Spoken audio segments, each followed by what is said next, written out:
Now, I'm not looking for a fight, but if one comes to me, I'm taking it back.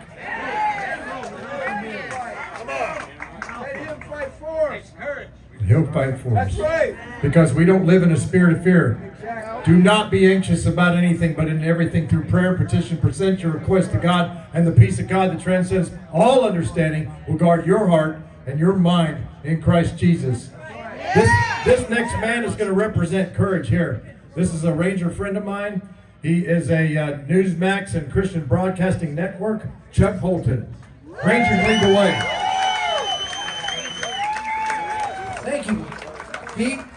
What an honor to get to know people like that. That guy's a hero and a great American. It's very nice to be here because my other option was Detroit. So it's nice to be where nobody wants to kill me. All right. Hey, does it make you angry that there were 250,000 people that came across the border illegally that we caught in December last year? That's a record beyond all record. When I started reporting on the border, it's like 2004 or something. I mean, 1,000 people a day was a crisis. 12,000 people a day last December. I mean, what is it? That's hard to even believe. Now, if that makes you angry, what should make you even more angry is the fact that you are paying for it. Now, there's 650,000 people in the pipeline right now on their way up from Ecuador, from Chile, from Peru, from Brazil. These are not Peruvians and Chileans, by and large, Brazilians. These are people from Somalia. These are people from Afghanistan. These are people from China. Iran. They're people from Cuba, from Venezuela. Now look, you know, I don't want you to fall prey to that idea that the only place on planet Earth where somebody could make a life is right here in the United States of America. Might be the best country on the planet, but it's not the only country on the planet, right? And the people, look, I have covered every single step of the pipeline from the southern border of here in Texas, all the way to Chile, all the way to Ecuador. And Michael Yon and I have been to Morocco, Lithuania.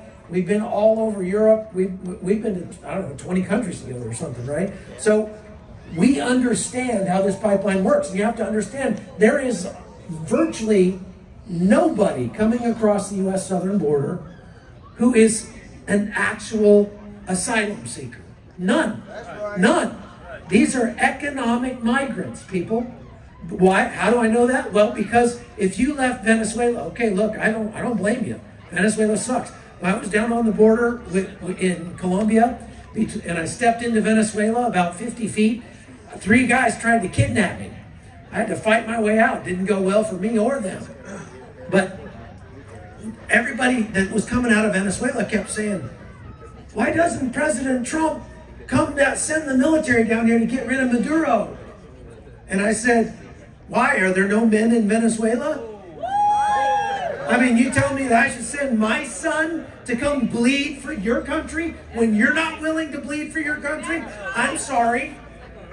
We have a word for that where I come from. It's called cowardice. So how about you turn around and go back into your country and overthrow your own dictator? Thank you very much. Now look, if they leave Venezuela, I don't blame them.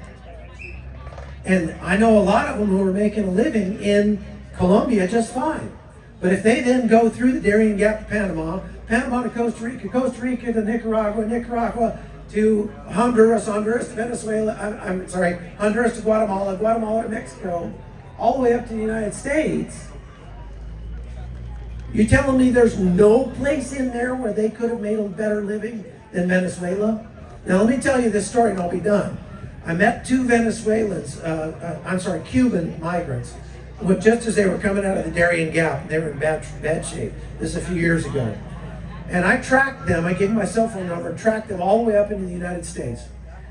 They were 2 school teachers, and between the 2 of them in Cuba, they made $25 a month total. Okay? So that's kind of hard to make a living, right? They got into the United States and they went to Texas in Fort Worth, and they signed up for a church program that would give them a stipend to help them get started. But they knew better than to go in as a married couple, so they went in as two single people and got twice as much money. Then they went and signed up for a city program. Then they did the same thing. Then they got on a bus and went to Florida and did the same thing in Florida and signed up for a couple more programs. Then they got signed up for federal SNAP benefits and things like that. And within a couple of months, these people who came out of Cuba making 25 bucks a month were making $3,200 a month just in benefits before they went and got jobs under the table, which should have disqualified them for all of those programs.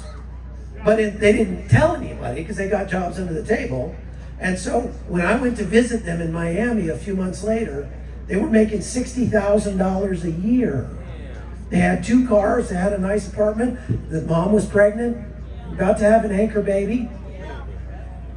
Folks, you are paying for that, and you're paying for it even more because of the $1.6 billion, which is going to be handed out by the United Nations and the OIM, the Organization for Immigration and Migration.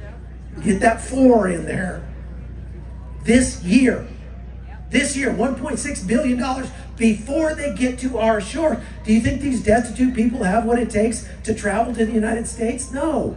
They're taking U.S. tax dollars and they are using those tax dollars for their travel funds to get them to the United States.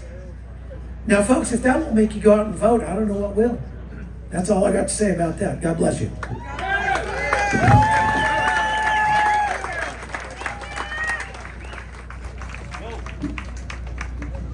All right, we're getting close to